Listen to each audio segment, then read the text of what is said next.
Surabaya Mengaji. Yuk, dukung dakwah Surabaya Mengaji. Salurkan harta terbaik Anda untuk operasional dakwah.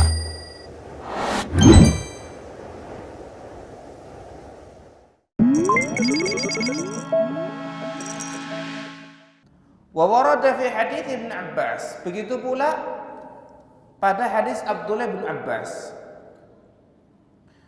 Wa ja'alahu an-nabiy sallallahu alaihi wasallam min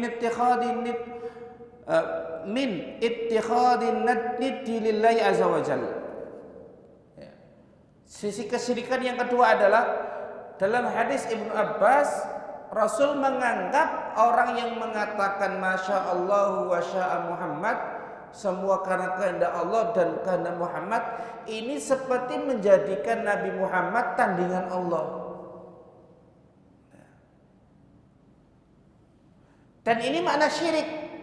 Apa makna syirik? Di antaranya adalah antaj'ala lillahi niddan wa huwa khalaqaka.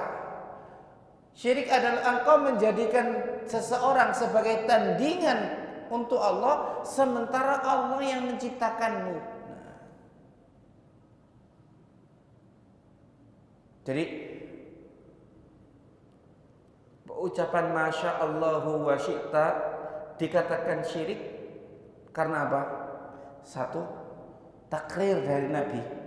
Orang Yahudi menyebut ucapan itu perbuatan syirik dan Nabi membenarkan, tidak membantah. Kemudian yang kedua adalah penjelasan dari Nabi bahwasanya ucapan tersebut adalah bentuk menjadikan tandingan untuk Allah.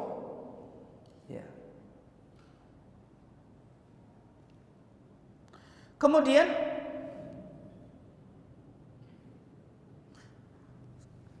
apa sebab ucapan Masya Allahu wa syi'ta atau sejenisnya yang semisalnya syirik? Dikarenakan al-masyi'ah, kehendak, itu hanyalah milik Allah semata. Ya. Wa ma tasha'una illa ayyasha Allah. Dan kalian tidak berkehendak kecuali apa yang Allah kehendaki. Tapi ini jangan dipahami apa? Kita tidak diberi kehendak oleh Allah Azza wa Jalla. Ya, nanti kalau kita mengatakan atau kita berpandangan kalau kita nggak punya kehendak berarti, nah itu nanti malah masuk ke Jabariyah. Manusia katanya tidak punya kehendak. Manusia punya kehendak. Cuma kehendak manusia ada di bawah kehendak Allah Subhanahu wa Ta'ala. Ya. Di sini jelas wa ma tasya'una, kalian tidaklah berkehendak kecuali apa yang Allah kehendaki. Ya. Dalil aklinya, jika manusia punya kehendak, ya, kalau ada seseorang diuji sakit, pengen sembuh tidak? Pengen sembuh, berobat.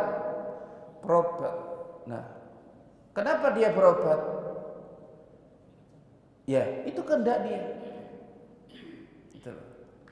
Cuma sembuh atau tidak, itu kehendak Allah Subhanahu wa Ta'ala.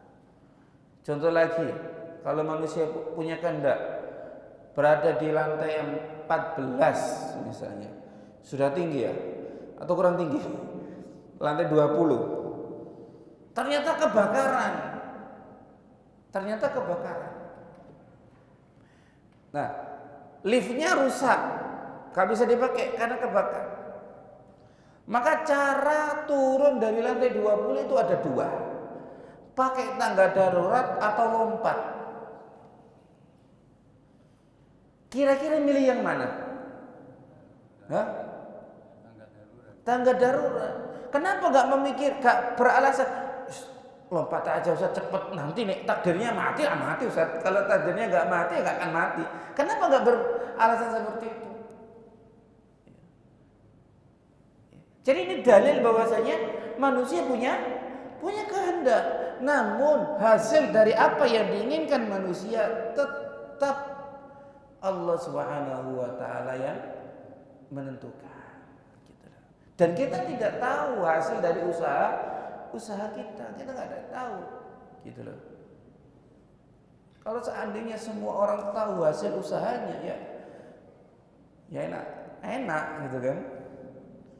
Mau usaha gini tahu rugi ya gak jadi gitu kan. Mau usaha ini untung, wah sudah dia keluarkan semua uangnya untuk modal. Ya. Tapi Allah Subhanahu wa taala tidak memberikan kita ilmu tentang kehendak Allah Subhanahu wa taala. Yang diketahui manusia adalah apa yang dia lakukan. Itu pun kalau tidak lupa, dan yang sekarang dia lakukan. Nanti Allah Ta'ala alam. Ya. Jangankan besok, habis ini 5 menit ke depan kita nggak tahu ngapain, apa yang terjadi.